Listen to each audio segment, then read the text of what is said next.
Okay, so you're hearing about AI literally everywhere, and you're probably wondering, what does this actually mean for my job, for my career? Well, you're in the right place. We are going to cut through all the noise and get to the real story of AI at work. Let's dive in. Right off the bat, let's talk about the elephant in the room. This is the question on everyone's mind, isn't it? And honestly, it's the whole reason we're doing this. By the end of our time here, you are going to have a clear, hype-free answer. So let's just tackle it head on. The first thing we have to do is bust the biggest myth out there. The story isn't about you being replaced, it's about your work being reinforced. The reality is that AI is becoming this incredibly powerful tool that augments your skills and just accelerates everything you do. So think of it less like a competitor and more like the most ridiculously efficient assistant you've ever had. So, to really get a handle on this, we first need to separate the Hollywood hype from the actual practical help that AI can offer you every single day. Okay, here's another huge myth, that AI is some kind of flawless oracle that's always right. The truth? Not even close. And this is where you become more important than ever. See, AI is great at spotting patterns, but it doesn't have your judgment. It doesn't have ethics. Your expertise, your critical eye, that's not just a nice to have. It is absolutely required. So, how does all this stuff actually work? Let's pull back the curtain for a minute and just look at the basics. I promise, no confusing tech jargon. This is going to be super straightforward. At its core, AI is really just a system that's been trained to do tasks that would normally take a human to figure out. It's not magic, it's just very, very advanced automation that's designed to recognize patterns and make decisions based on the data we give it. That's it.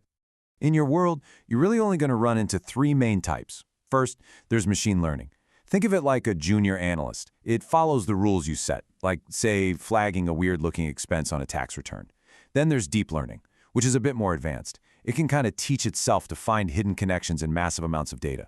And finally, generative AI. This is the one everyone's talking about, the engine behind things like ChatGPT. It creates brand new stuff like emails or summaries based on everything it's learned. So how does it actually learn anything? Well, it's a pretty simple loop, really. You feed it data, it trains itself to find patterns, and then it gives you an output. But look at that last step, step 4. That's the secret sauce. Human review and feedback. You correcting its mistakes is what makes the model smarter and more accurate over time. You are literally part of its training process. And this brings us to maybe the single most important rule in all of AI. Garbage in, garbage out. An AI is only as good, only as smart as the data you train it on. If you feed it bad, biased, or just plain incomplete information, you are going to get bad, biased, and unreliable results, period. You have to remember that with any AI tool you use. Okay, enough of the theory. Let's get to the fun part. Let's look at how this all translates into actual practical superpowers that you can start using in your day-to-day work. Think about a classic time sink, processing invoices. Manually matching purchase orders to receipts to invoices is so tedious, and it's easy to make a mistake. But in AI, it can read and match all 3 of those docs in seconds, flag anything that looks fishy, and even route it to the right person for approval. This isn't just about saving time, it's about cutting down on costly human errors. Or what about fraud detection? A person could stare at a spreadsheet for days and completely miss one tiny, unusual transaction buried in thousands of rows of data. But AI is built for exactly this. It can sift through millions of data points to spot weird behaviors and connect suspicious patterns across different accounts and over time, and then alert you right away. And hey, don't just take my word for it. This isn't some far-off future stuff. The impact is real and it's measurable. A recent report in the Journal of Accountancy found that firms using generative AI are closing their books more than a week faster on average. Think about that. That's a huge efficiency gain you can see right away. All right, so this all sounds pretty amazing, right? But there's always a but.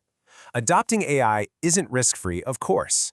The good news is these risks are totally manageable, as long as you remember the most important rule: always keep the human in the loop.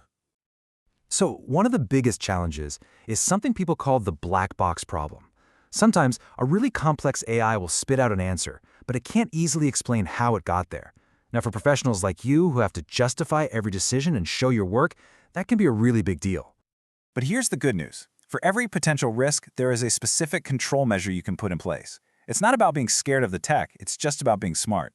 Worried about data privacy? You use encryption and access logs. Concerned you might rely on it too much? You build in mandatory human review checkpoints. The answer to technology risk isn't avoiding technology. It's just having better processes and oversight. Okay, so you get it.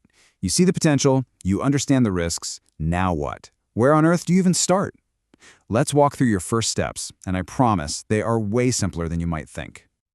Look, you do not need to overhaul your entire company overnight. The key is to start small. Just pick one simple, repetitive workflow, something like document intake. Then decide what success looks like.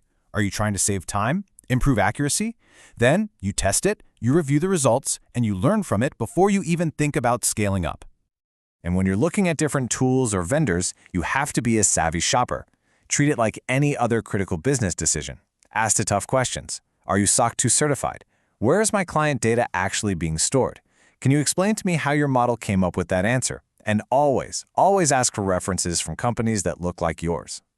So let's circle all the way back to that first big question we asked at the beginning. Will AI take your job? The answer is no, but a professional using AI will. This really reframes the whole issue perfectly, doesn't it? The real threat isn't the technology itself. It's falling behind the people who learn how to use it. So the question isn't about replacement anymore. It's about readiness. Are you ready?